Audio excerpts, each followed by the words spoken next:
우리 부모님 세대가 입버릇처럼 말씀하시던 성공의 공식이 있었습니다.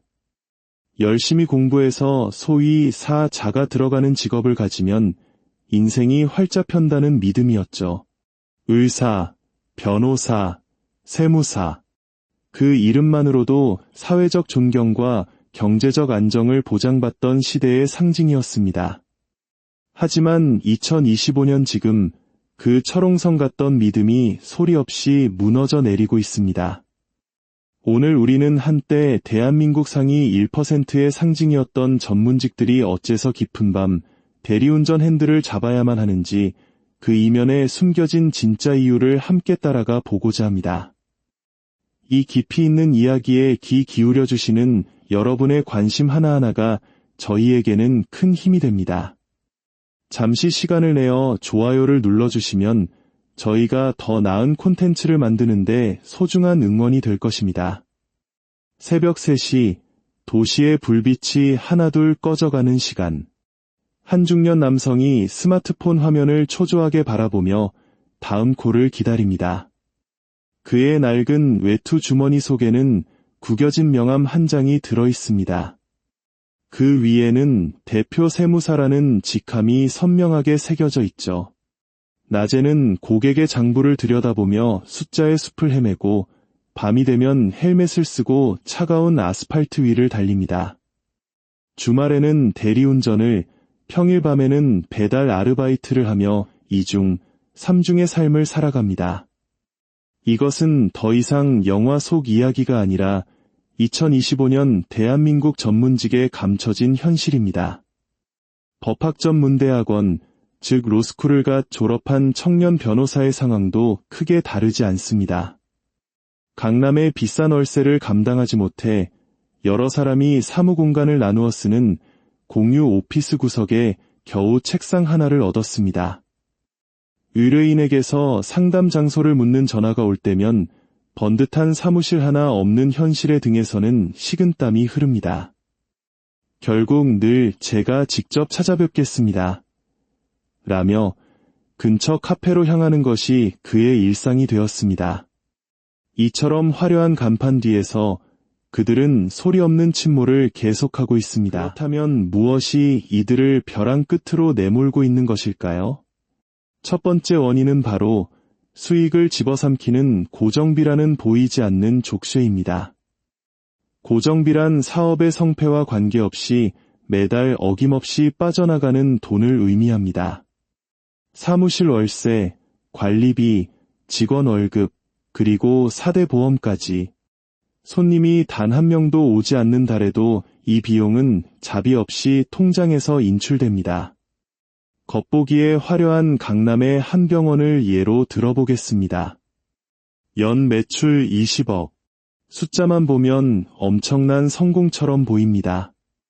하지만 서울의 중심가 쉼평 남짓한 공간의 월세는 수천만 원을 우습게 넘고 직원들의 월급과 각종 세금, 그리고 끊임없이 투입해야 하는 광고비를 제하고 나면 원장의 주머니에 남는 순이익은 오히려 마이너스 1억 원이라는 충격적인 결과가 나옵니다. 원장님은 돈을 버는 것이 아니라 매달 빚을 늘려가며 병원을 유지하고 있었던 것입니다. 과거에는 간판 하나만 걸어두면 입소문을 타고 고객이 찾아왔습니다. 하지만 지금은 네이버 검색 광고, 유튜브, 인스타그램 등 온라인 세상에 자신의 존재를 알리지 못하면 존재하지 않는 것과 같습니다. 이 광고비는 밑 빠진 독처럼 돈을 쏟아부어도 끝이 보이지 않습니다. 광고를 멈추면 고객이 끊기고 계속하면 적자가 쌓이는 진퇴양난의 늪에 빠진 것입니다. 이처럼 살얼음판 같은 현실에 더해 전문직이 되기까지의 과정 역시 희망보다는 절망에 가깝습니다. 변호사가 되기 위한 필수 코스인 로스쿨의 3년. 사립대 기준 한 학기 1,000만 원을 훌쩍 넘는 등록금은 3년간 총 6천만 원에 달합니다. 여기에 수십만 원짜리 법학 서적, 생활비, 그리고 학원비까지 더하면 졸업까지 필요한 돈은 약 1억 5천만 원. 서울 외곽의 작은 아파트 전세금과 맞먹는 금액입니다. 대부분의 학생들은 부모님의 노후 자금을 쓰거나 학자금 대출이라는 무거운 빚을 지고 사회생활을 시작합니다. 졸업장과 함께 억대 빚을 어깨에 짊어지는 셈이죠. 더 잔인한 것은 이 모든 돈과 시간을 쏟아부어도 변호사가 된다는 보장이 없다는 사실입니다. 5년 안에 5번의 시험 기회를 모두 놓치면 영원히 변호사가 될 수 없는 오탈자 제도. 20대에 가장 빛나는 시간을 모두 바쳤지만 자격증 하나 없이 사회로 내던져지는 이들의 좌절감은 감히 상상하기 어렵습니다. 어렵사리 관문을 통과해도 현실은 냉혹합니다.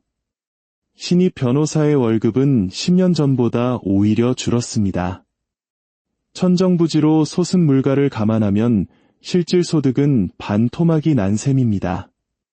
입구는 점점 좁아지고 높아지는데 그 끝에서 기다리는 보상은 점점 초라해지고 있습니다. 생존을 위한 비용 절감은 또 다른 비극을 낳았습니다. 바로 서비스의 질적 붕괴와 대중의 불신입니다. 인건비를 아끼기 위해 직원을 두지 않고 혼자서 전화 응대, 상담, 서류 작업, 심지어 청소까지 도맡습니다. 한 사람이 10사람의 몫을 하니 서비스의 질은 당연히 떨어질 수밖에 없습니다. 2주를 기다려 예약한 병원 진료는 3분 만에 끝나고 수임료를 낸 변호사는 사건 진행 상황을 물어도 답이 없습니다. 그런데도 가격은 물가 상승을 핑계로 계속 오릅니다. 돈은 더 받으면서 서비스는 왜 이 모양이냐? 는 소비자들의 분노가 온라인 커뮤니티와 리뷰 사이트에 들불처럼 번져나갑니다. 한번 퍼진 나쁜 평판은 디지털 낙인처럼 남아 이들의 발목을 잡습니다. 과거 선생님이라 불리며 존경받던 전문직을 향한 대중의 시선은 이제 차갑게 식어버렸습니다. 돈만 밝히는 집단, 그들만의 리그라는 비난이 쏟아집니다. 물론 여전히 사명감을 가지고 묵묵히 일하는 분들이 훨씬 많습니다. 하지만 몇몇의 무너진 서비스가 전체의 이미지를 훼손하고 그 불신은 걷잡을 수 없이 퍼져나가고 있습니다. 바로 이 대중의 불만이 쌓인 지점에서 시대의 거대한 파도가 밀려왔습니다. 바로 인공지능, AI라는 새로운 경쟁자의 등장이죠. 국세청은 이미 AI를 활용해 세금 신고서를 자동으로 작성해주는 모두 채움 서비스를 제공하고 있습니다. 과거 세무사를 찾아가 수수료를 내야만 해결할 수 있었던 복잡한 세금 신고가 이제는 스마트폰 클릭 몇 번으로 간단히 끝납니다. 소상공인과 1인 사업자들이 더 이상 세무사를 찾을 이유가 사라지고 있는 것입니다. 법률 시장도 마찬가지입니다. 간단한 내용 증명 작성이나 지급명령 신청 같은 서류 작업은 이제 AI가 단 몇 초 만에 거의 무료로 처리해줍니다. 아직 복잡한 소송은 전문가의 영역으로 남아있지만 전문직 업무의 상당 부분을 차지하던 단순 반복 업무 시장은 AI에게 빠르게 잠식당하고 있습니다. AI는 24시간 지치지 않고 실수도 없으며 더 빠르고 정확합니다. 이 무자비한 효율성 앞에서 인간은 경쟁 상대가 될 수 없습니다. 대중은 그동안 비싼 비용을 지불해야 했던 서비스를 저렴하게 이용할 수 있게 되었다며 환호합니다. 고정비, 진입장벽, 대중의 불신에 이어 AI라는 거대한 포위망까지 전문직은 이제 사면초가에 놓였습니다. 이 절망적인 상황 속에서도 꿋꿋이 버텨내는 이들이 있습니다. 그들은 더 이상 전문직이라는 과거의 권위에 기대지 않습니다.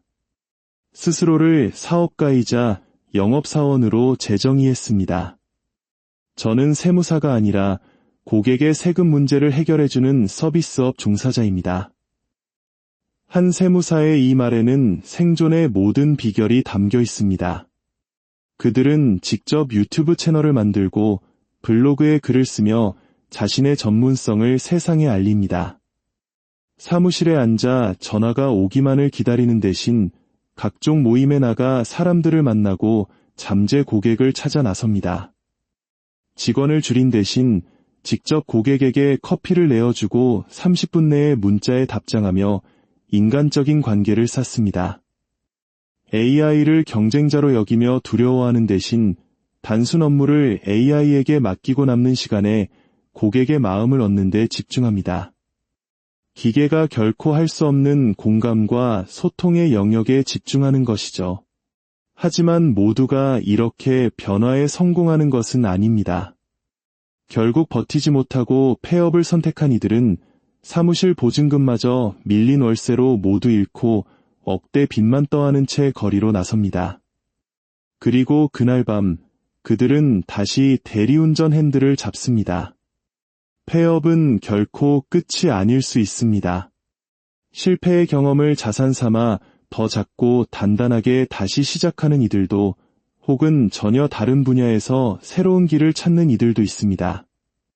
한번 넘어져 본 사람은 다시 일어서는 법을 알기 때문입니다.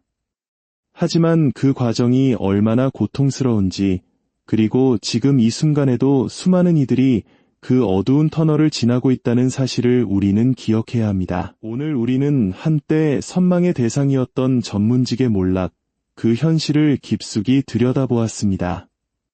감당할 수 없는 고정비, 거대한 진입 장벽, 무너진 신뢰, 그리고 AI라는 기술의 습격. 이것은 단순히 몇몇 개인의 실패담이 아닙니다. 자격증 하나가 평생을 보장해주던 시대가 저물고 사회 전체의 패러다임이 바뀌고 있다는 거대한 신호입니다. 이 이야기는 우리 모두에게 질문을 던집니다. 과연 이 시대에 안정적인 직업이란 존재하는가? 우리는 다음 세대에게 어떤 미래를 준비해 주어야 하는가? 여전히 열심히 공부해서 의사, 변호사 되라고 말할 수 있을까요? 정답은 없습니다. 다만 한 가지 확실한 것은 세상은 이미 변했다는 사실입니다.